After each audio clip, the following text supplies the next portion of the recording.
내가 가진 초심은 한결같이 금방 꺼지기 일쑤였다. 그것이 무엇이든 새로운 것을 시작해서 제대로 끝까지 가본 적이 한 번도 없었다.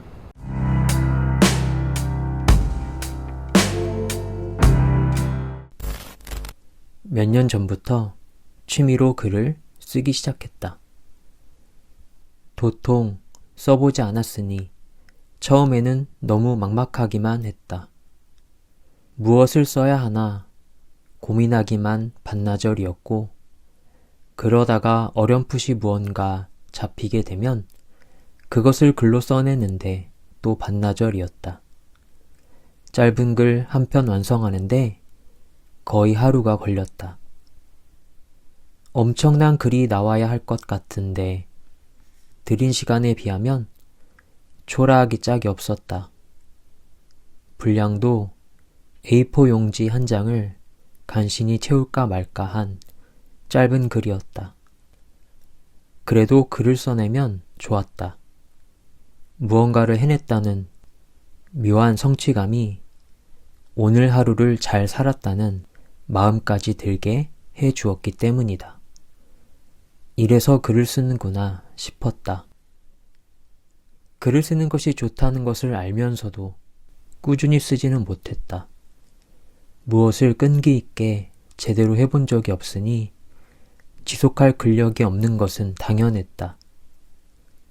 해야지 하면서도 해내지 못하는 내 모습을 보면 낙심할 때가 더 많았다. 글을 완성해내기까지 너무 많은 시간과 에너지가 들어서 그런지 쓰려고 마음 먹는 것부터 엄두가 나지 않았다. 한마디로 가성비가 엉망이었기 때문에 점점 더 큰 부담으로만 다가왔던 것이다. 부담이 크다 보니 점점 미루기 시작했다.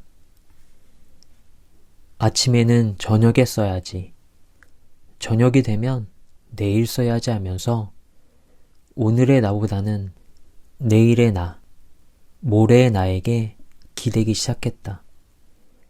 그렇게 기대는 날이 늘어가다 보니 쓰는 날은 줄어들기 시작했고 언제부터인가 아예 쓰지 않게 되었다.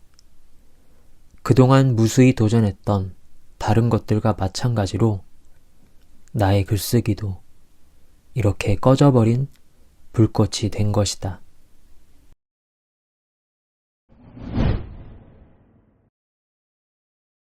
글을 쓰는데 시간이 많이 들 수밖에 없었던 이유는 물론 많이 써보지 않아서 익숙하지 않기 때문일 것이다. 하지만 그 이전에 내가 가진 가장 큰 문제는 따로 있었다. 바로 도대체 무엇을 써야 할지 모르겠다는 것. 무엇을 쓸까라는 물음은 그 자체로 꽤나 심오하게 느껴졌다. 마치 누군가 나에게 오늘 하루를 어떻게 살았는지를 묻는 것 같았기 때문이다. 결코 가볍지 않은 질문이기에 쉽게 답할 수 없는 것이 당연한지도 모르겠다.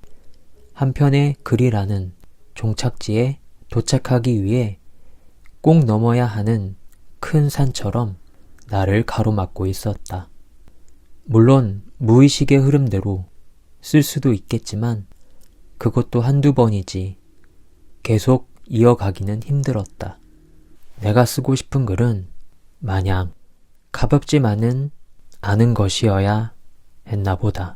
나의 하루, 나의 삶에 대한 질문에 대답하는 것 자체가 내가 쓰고자 하는 글이다.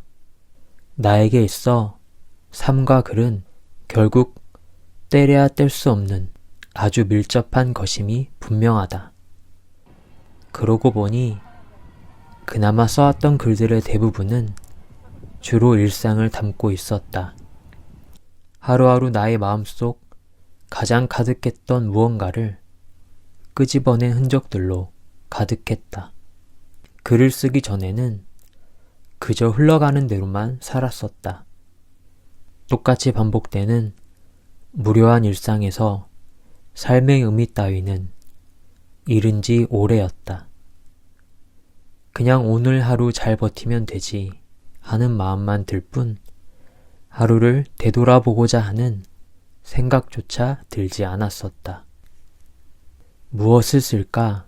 라는 고민만 했던 것은 너무 지쳐서 엉망인 나의 삶을 외면하고 싶은 마음의 표현이었는지도 모르겠다. 물론 꼭 잘 살아야만 쓸 수 있는 자격이 생기는 건 아니다.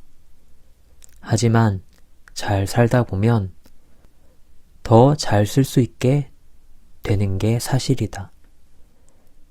그렇기에 나는 다시 쓰기로 했다. 잘 살기 위해서 쓰고 싶다. 무엇을 쓸 것인가 고민만 하지 말고 나의 삶을 써내는데 집중하려 한다.